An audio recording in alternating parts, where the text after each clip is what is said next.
Hey guys, tonight we begin with a scene you think you know.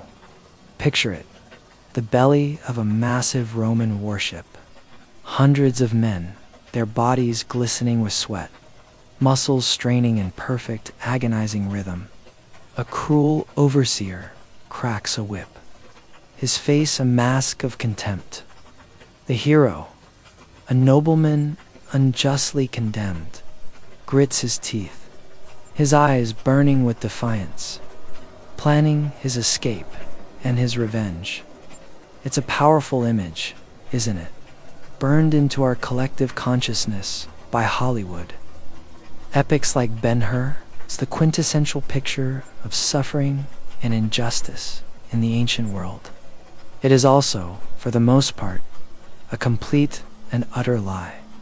The grim, unflinching reality of who really powered the Roman navy is, in many ways, even darker.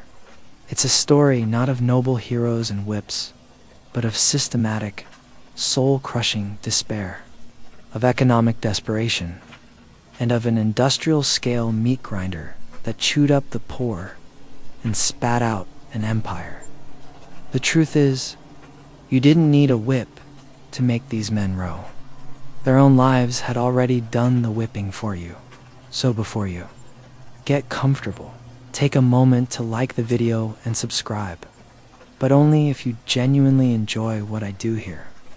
And let me know in the comments where you're tuning in from and what time it is for you.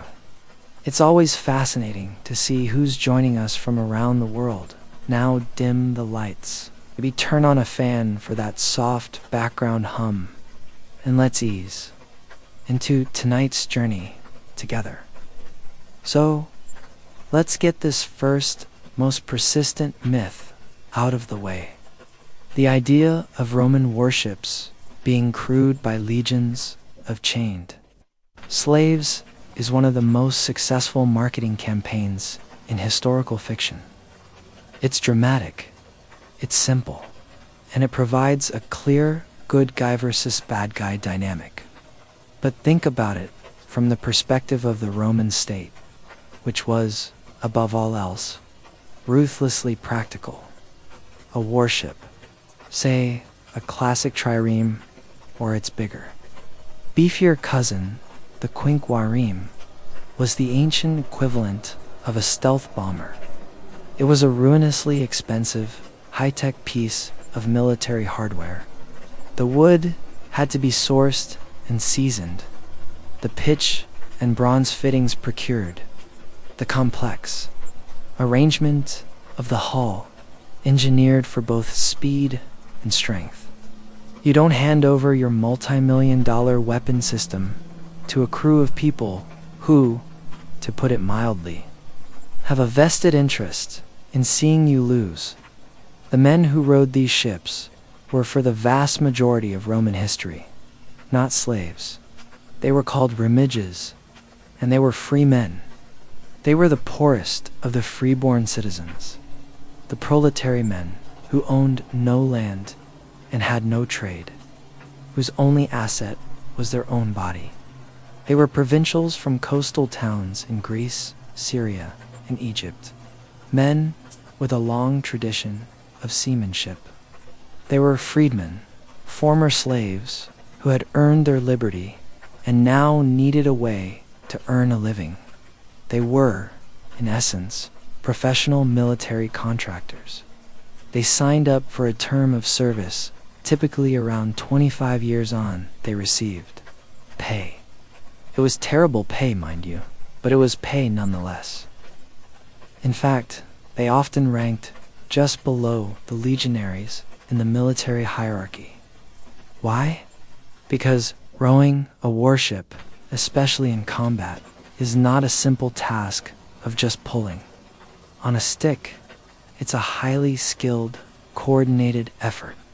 The entire crew of over 100 rowers has to act as a single, synchronized engine. They need to be able to understand complex commands, to change pace in an instant, to execute precise maneuvers like backing water on one side while pulling hard on the other, to pivot the ship. They need to have the stamina for long patrols and the explosive power for a ramming attack. A slave crew is a liability. They are untrained. They are malnourished. They are unmotivated, except by fear, which is a notoriously unreliable battlefield stimulant. And most importantly, they are a security risk. The last thing you want when you're closing in on a pirate vessel is for your own engine room to suddenly decide to unionize with the enemy. A mass uprising in the belly of the ship during a battle would be catastrophic. Now, does this mean a slave never touched a Roman, or no? History is never that clean. In moments of absolute hair and fire desperation, Rome did turn to slaves. During the Second Punic War, after Hannibal had annihilated several Roman armies, the state was so short on manpower, they bought and armed thousands of slaves, promising them freedom in exchange for service. They were also used in the chaotic civil wars that tore the Republic apart, when powerful men like Sextus Pompey were essentially pirate kings who needed to man their fleets by any means necessary.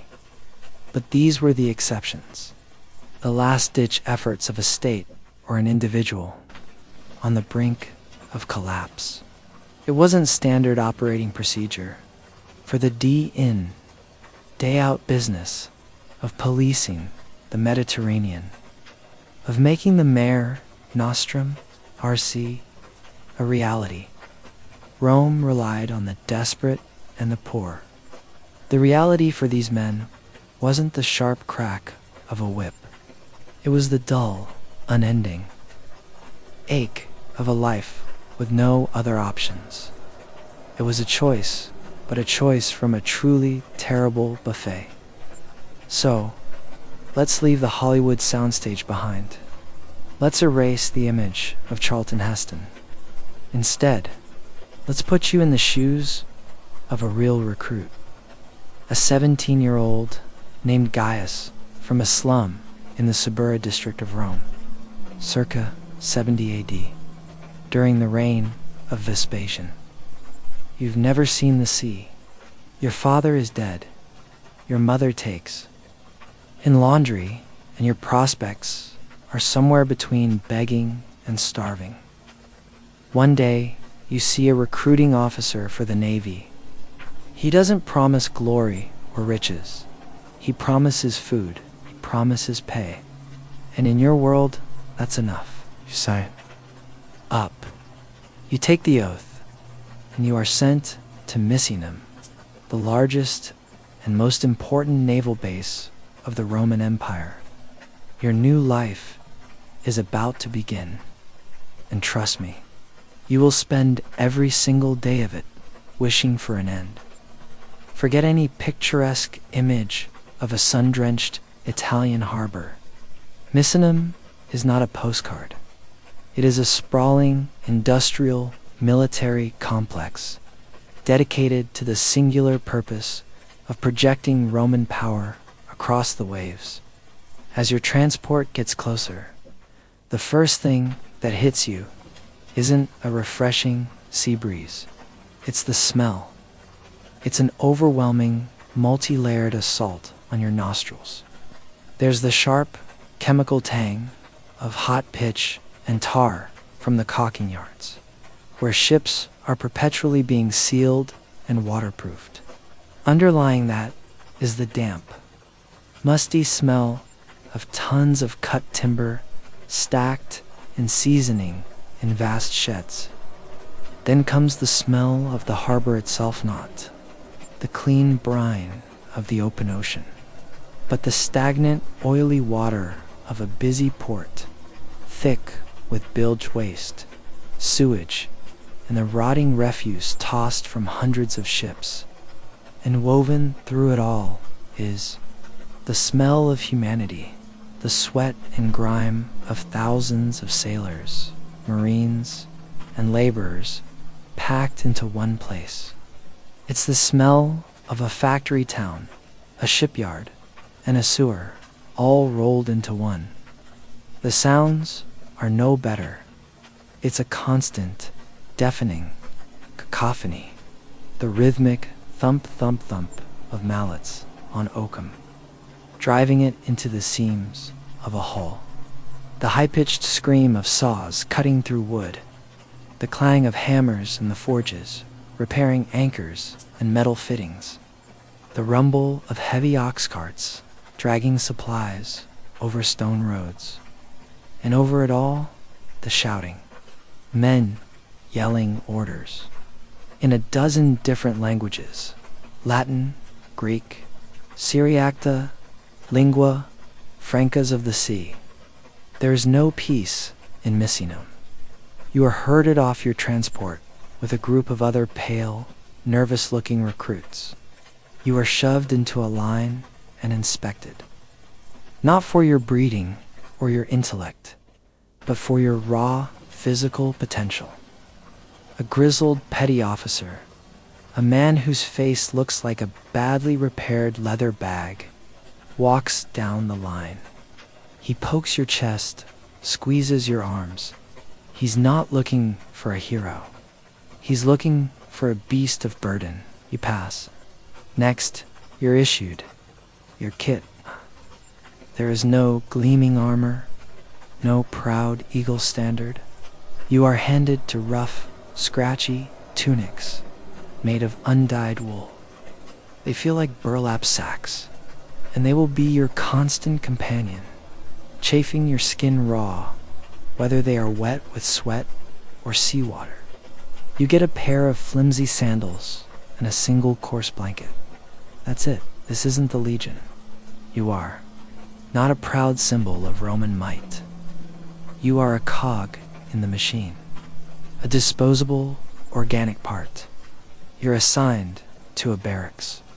It's a long, low, windowless building that smells of damp wool, unwashed bodies, and despair. The bunks are just wooden platforms stacked 3 high. Your mattress is a thin sack filled with straw, and if you're unlucky, it's already crawling with lice and fleas. You feel the constant itching presence of other people's lives. This is your home now. A place with all the charm of a modern-day shipping container, but with worse plumbing. You spend the first few weeks in basic training, but it's not learning swordplay or tactics. It's brutal, mind-numbing physical conditioning. You run for miles in the hot Italian sun. You haul heavy stones and ropes until your back screams, and your hands are raw. And most importantly, you are introduced to the ergometer, a full-scale training replica of a rower's bench on dry land. Here, you'll learn the motion, the catch, the pull, the feather, the recovery, over and over and over again. Your instructor, a veteran rower with a permanent scowl, doesn't shout encouragement. He just provides a rhythm with a wooden mallet, and you learn to follow it. Your body is being deconstructed, rebuilt into something new, an automaton of muscle and sinew, designed for a single, repetitive task. You see the ships themselves, resting in their cavernous sheds, the Navalia. They are terrifying. They are long, slender, and predatory. They seem impossibly fragile, yet you can sense their lethal purpose. They are painted in stark colors, often with a large, glaring eye on the bow, meant to ward off evil and intimidate the enemy. You see the great bronze ram at the front, a 3-pronged beak designed to gut another ship open. Standing beside it, you feel small and insignificant, and you have a sinking feeling that this wooden monster is going to be your tomb. The other men are hard and aloof. They come from every corner of the known world. There are Greeks with leathery skin, Syrians with dark beards, Egyptians, Libyans, and Gauls. They don't talk about their pasts. They speak a pidgin of sailors' slang and grunted commands. Friendships are temporary and functional. You learn quickly that the man on the bench in front of you isn't your friend. He's just the guy who's sweaty. Groaning back will be your entire world for the next 2 decades. After weeks of this, the day comes. You are assigned to a ship, the Falcon, a trireme, 170 rowers, 30 Marines, a handful of officers and sailors. You march with your new crew down to the docks. The ship is in the water now, and it looks smaller, more cramped than it did in the shed. A narrow gangplank leads to an opening in the side. As you step across it, a wave of stench hits you. A concentrated version of the harbor smell, but with an added note of old vomit and human confinement. You descend into the gloom, into the belly of the beast. Your real life as a Roman rower has just begun.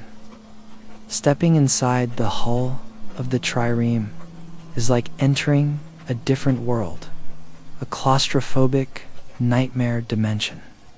The air immediately changes. It's thick, hot, and heavy. It smells of old sweat, bilge water, and something acridly human. The light from the hatchways above barely penetrates the gloom, casting long, eerie shadows.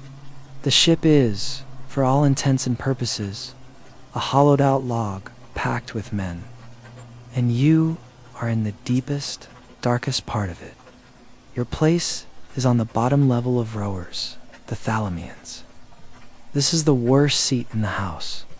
You are closest to the bilge, the cesspool at the bottom of the ship, where all the seawater spilled. Wine, vomit, and other unspeakable fluids collect and slosh around. The air you breathe is recycled from the 2 tiers of men rowing above you. It's their sweat and breath that trickles down to you. You find your assigned bench. It's not a seat. A smooth, worn plank of wood, just wide enough for your backside. Your feet rest on a brace in front of you. The space is so tight that your knees are practically pressed against the back of the man in front. To your left and right, your shoulders are jammed against your fellow rowers. There is no personal space. There is no privacy. Your entire physical world has shrunk to this tiny 6-foot box of wood and air.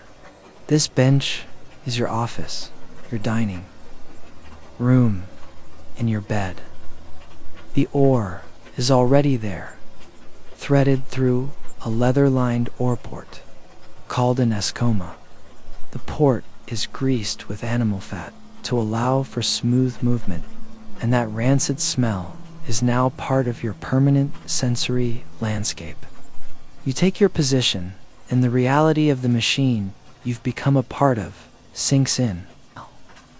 You are just one of nearly 200 identical components, a muscle in this great wooden creature. And then the rhythm starts. It comes from the center of the ship, where the hortator, the oarmaster, sits. He isn't a whip-cracking tyrant. He's more like a conductor for this orchestra of misery. He has a large wooden mallet and a block of wood, and he begins to tap out a slow, steady beat. Clack, dot, dot, dot, clack, dot, dot, dot, instinctively from your training. Your body responds. You lean forward, arms extended. The catch. You drop the blade of your oar into the water. The pull. You drive with your legs, and pull with your back and arms. A full-body explosion of effort. The feather. You twist the oar, so the blade is parallel to the water as you bring it forward. The recovery. You slide back to your starting position, and then you do it again, and again, and again. The sounds envelop you. The initial jarring thump as 170 oars hit the water in unison. The deep, groaning creak of the hull as it flexes under. The strain, the rhythmic whoosh of the oar shafts moving through the air. And the human sounds, the grunts of exertion, the coughs, the muttered curses. It's a symphony of suffering, and you are a first-chair violinist. The hours blend into a meaningless cycle of motion. Your body protests. First, your hands. Even. With calluses from training, the constant friction of the oar handle rubs them raw. Blisters form, break, and bleed. You learn to ignore the stinging pain. Then your back begins to scream. The muscles in your lower back, your shoulders, your neck, they burn with a fire that never goes out. It's a deep, permanent ache that will become your constant companion for the next 25 years. Then there's the food. There's no galley kitchen for the rowers. At designated times, the rhythm slows and rations are passed down.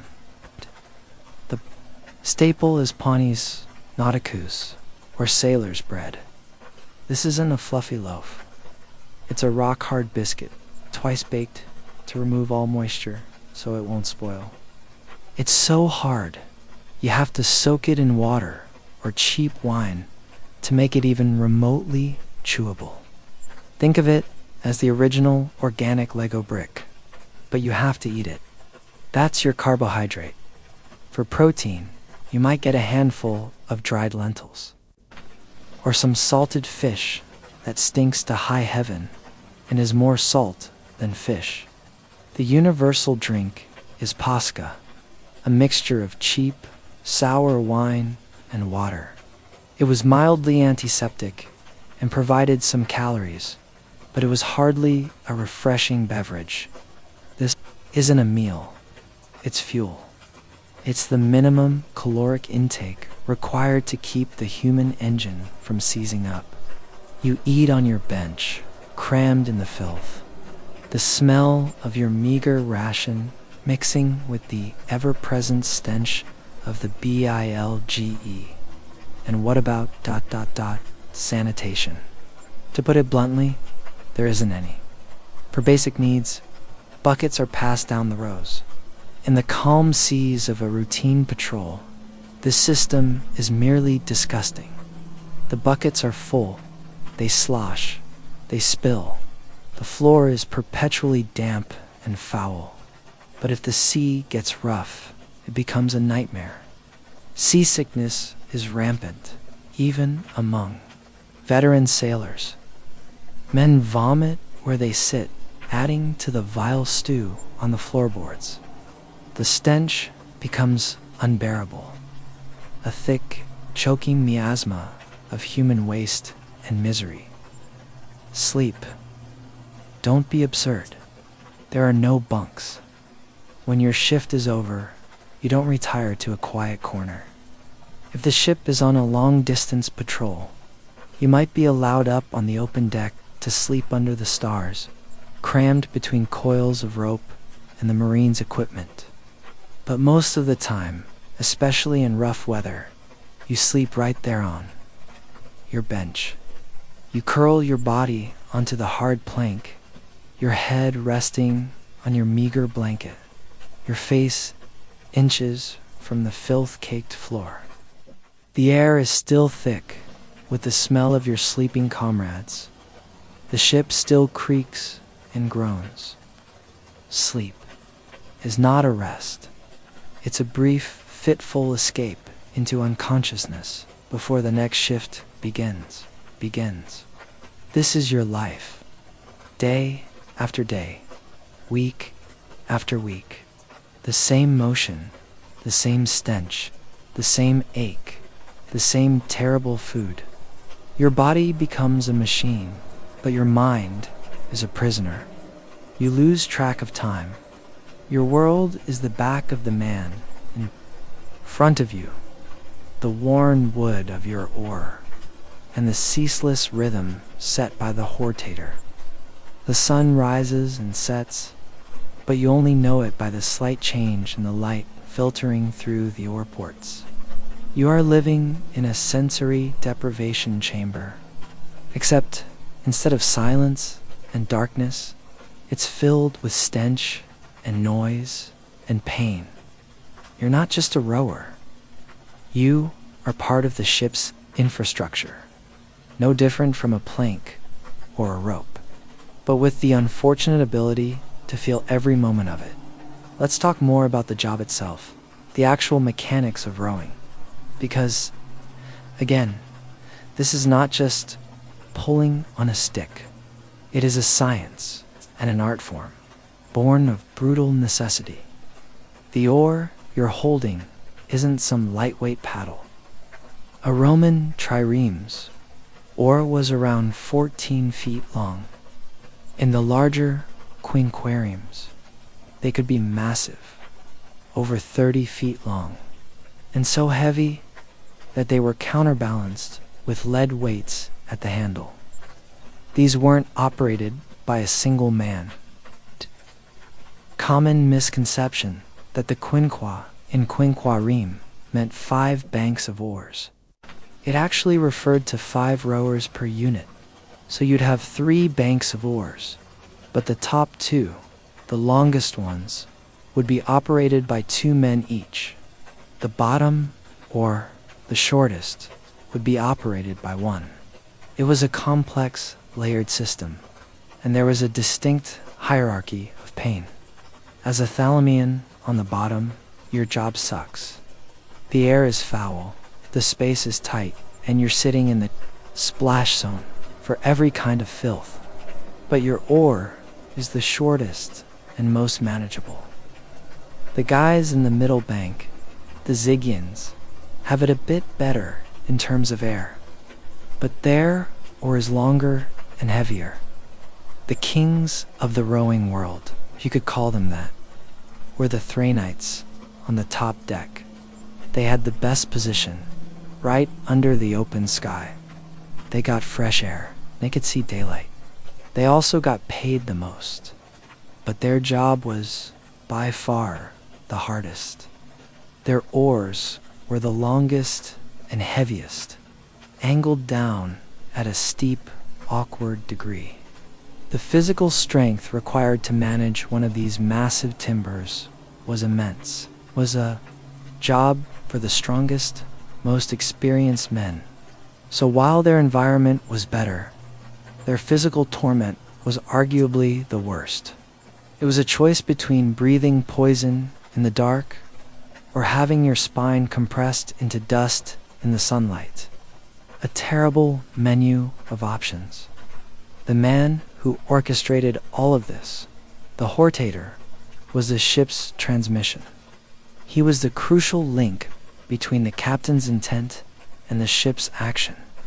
A captain on the small quarterdeck couldn't possibly yell loud enough to be heard by all 170 rowers over the chaos. So he would relay his commands to the hortator, who would translate them into rhythm. And there were many different rhythms. There was the standard cruising pace, a steady, sustainable beat for long-distance travel. It was designed for endurance, not speed, a rhythm you could maintain for hours on end, a kind of miserable, hypnotic trance. Then there was the attack pace. The hortator would speed up the beat, a quickening tempo that signaled to every man that action was imminent. The effort level doubled. Your heart would start to pound, not just from the exertion, but from the adrenaline and the fear. And finally, there was the ramming speed. This was the all-out, red line, hell for leather sprint. The hortator's mallet would become a frantic, thundering blur.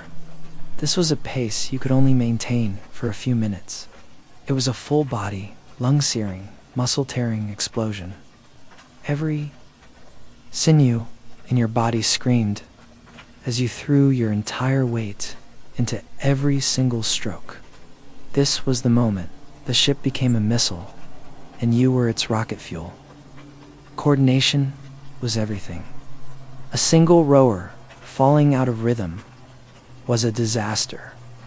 It could cause a cascade of chaos, like a single dropped stitch unraveling a sweater. If your oar was in the water when everyone else's was in the air, the ship would lurch. If your oar clashed with the one above or below you, it could snap the shaft, sending deadly splinters flying, or it could break a man's arm or ribs. This wasn't just about efficiency. It was about survival. A clash of oars was the ancient equivalent of a multi-car pile up in a narrow tunnel. This is the real reason the whip was largely unnecessary. You didn't need a man standing over you with a lash. The system was its own enforcer. Your motivation came from several sources. First, there was the military discipline enforced by the centurion on board. Insubordination was not tolerated. Second, there was peer pressure. The 169 other men on the ship depended on you doing your job. If you slacked off, you endangered everyone, and they would not be happy about it. But the biggest motivator was simple: primal fear. Fear of losing the battle. Fear of the enemy. And above all, fear of the sea. If your ship was breached and began to sink, your chances of survival were almost zero. Chained to the bench is a myth, but you were certainly trapped in the darkness and panic of a sinking hull, tangled in the web of benches, oar, shafts, and other bodies. Drowning was an absolute certainty. You rowed hard because the alternative was a cold, dark, anonymous death at the bottom of the Mediterranean. The ship itself was a fragile beast. Despite the best caulking, it was never truly waterproof. Water was always seeping in, collecting in the bilge. Part of the daily routine for the off-duty rowers was manning the bilge pumps, a tedious, back-breaking task that ensured the ship didn't slowly swamp itself. They were constantly at war, not just with enemy ships, but with the fundamental physics of wood and water. So forget the overseer with the whip. The true tyrants were the hortator's mallet, the ache in your own body, and the vast, different sea waiting just a few inches away on the other side of a thin wooden plank. For weeks, maybe months, your life is the grinding monotony of patrol. You trace the coastlines, escorting grain ships, hunting for the odd pirate. The days bleed together in a haze of sweat and boredom. But one day, everything changes. You're on your bench, lost in the rhythm. Suddenly, the hortator's beat changes. It quickens, becomes sharper, more urgent. It's the attack pace. A ripple of tension flows through the ship. Up on the deck, you can hear the scrape of sandals and the clang of weapons as the Marines prepare for battle. The centurion is shouting orders. A trumpet blares, a sound that cuts right through the noise of the hull. You can't see anything. The most terrifying part: you are blind, trapped in the guts of the ship, completely ignorant of what's happening outside. Your only connection to the battle is the rhythm of the mallet and the sounds from above. The pace quickens again at its ramming speed. The mallet is a frantic thunder. The air becomes thick with the grunts and gasps of 170 men pushing themselves past the point of exhaustion. The ship seems to lift out of the water, surging forward with incredible speed. Your world is a blur of pain and motion. The man in front of you is a heaving, sweating machine. The oar in your hands feels like it's trying to rip your arms from their sockets. Then comes the impact. It is a sound and a feeling that defies description. A cataclysmic, deafening crunch as thousands of pounds of moving timber and bronze smash into an enemy hull. It's not a clean hit. It's a violent, tearing, grinding shockwave that throws you forward against the bench in front of you. Men scream as they are pitched from their seats. The air is filled with the sharp crack of splintering wood.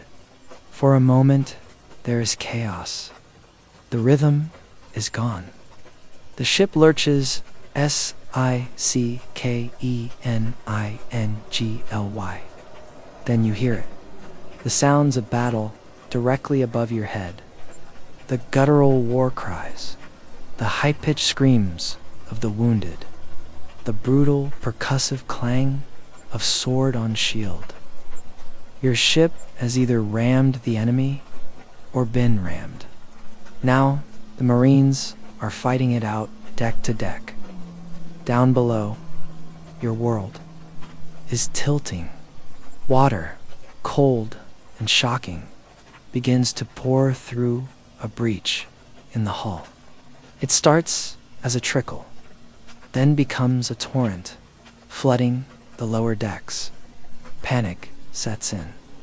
The officers are screaming commands to backwater, to stabilize, to man the pumps. But the orderly machine has broken down.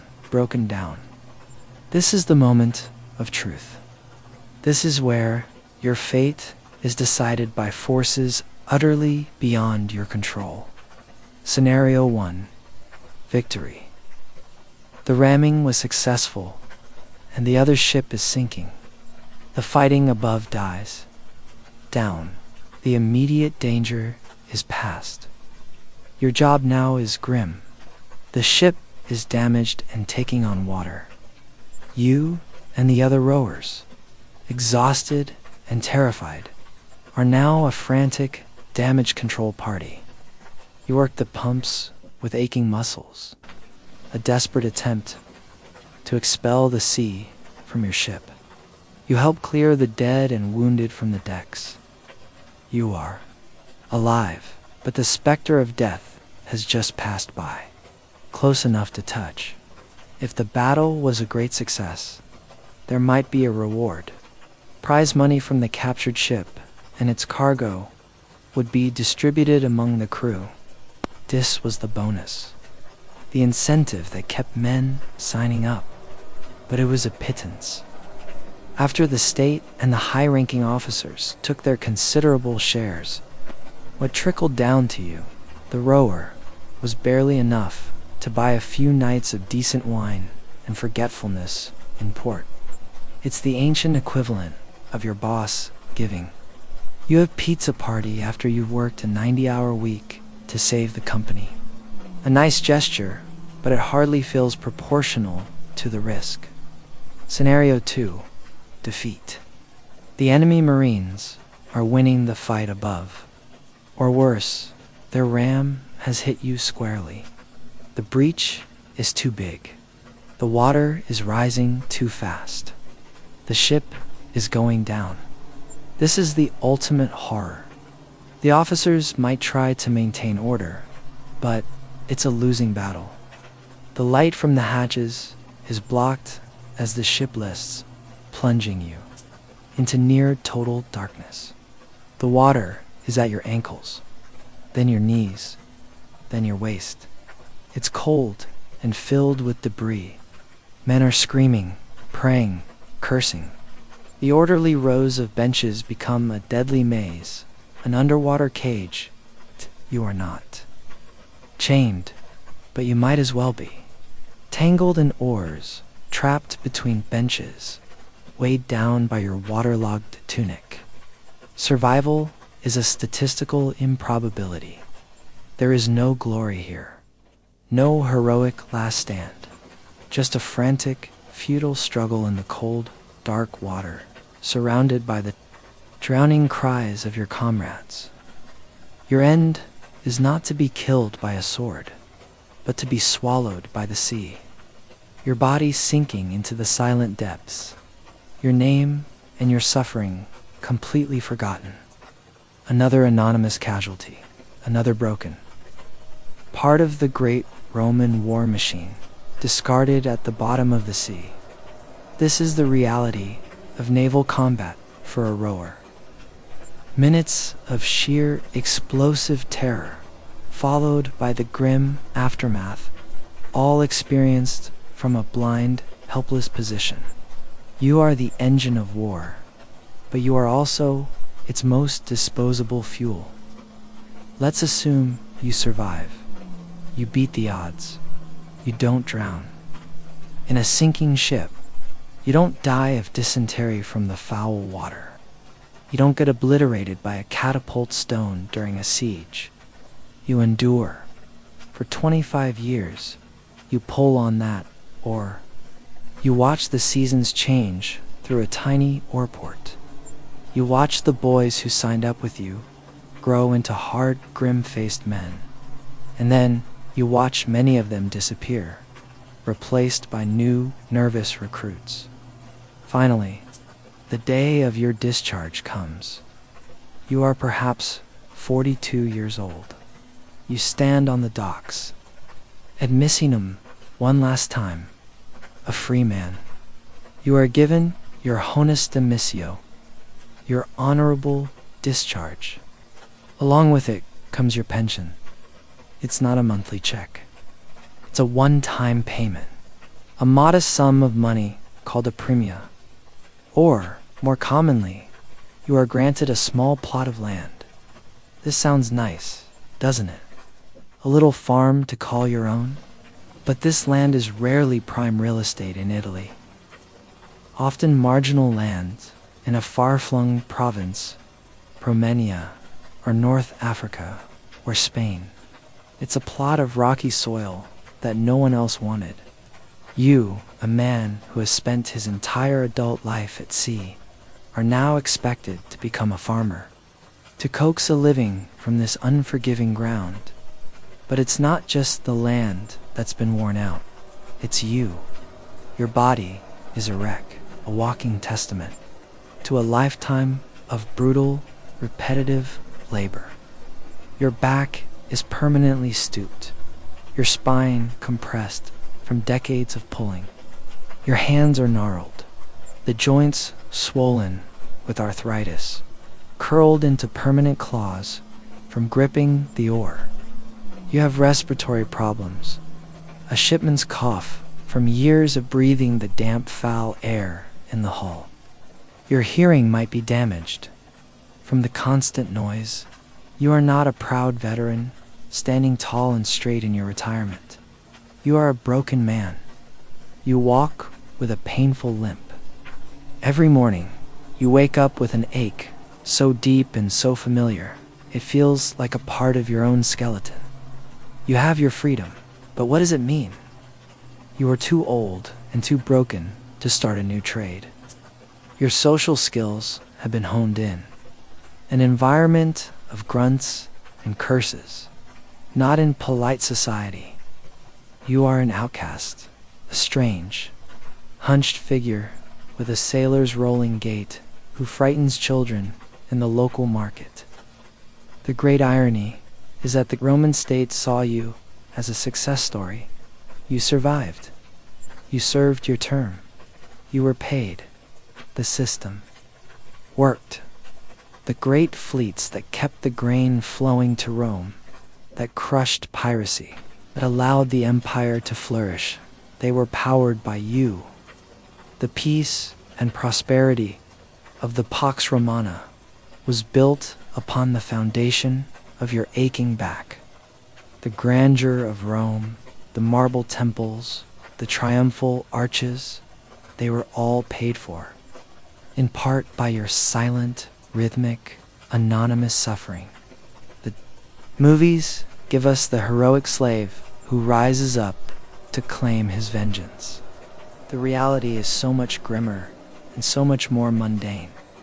The reality is Gaius, the boy from the slums, who becomes Gaius the rower, and finally, Gaius, the broken old man, trying to pull weeds from a rocky patch of dirt in Spain, his hands too stiff to properly hold the hoe. He doesn't get revenge. He doesn't win the girl. He just ... fades away.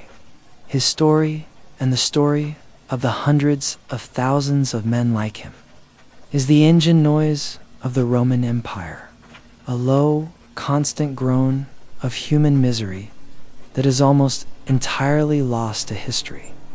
And that, perhaps, is the most brutal part of it all. It wasn't just that it sucked to be a galley rower. It was that the world was built to make you forget you ever existed at all. So, the Roman war machine ran on the anonymous, aching backs of its poorest citizens, a brutal but impersonal system of power. But the exercise of power wasn't always so detached. Sometimes it was deeply, intimately, and terrifyingly personal, especially when it was wielded by someone who had clawed their way from the very bottom to the absolute top, as was the case with the Empress Theodora ...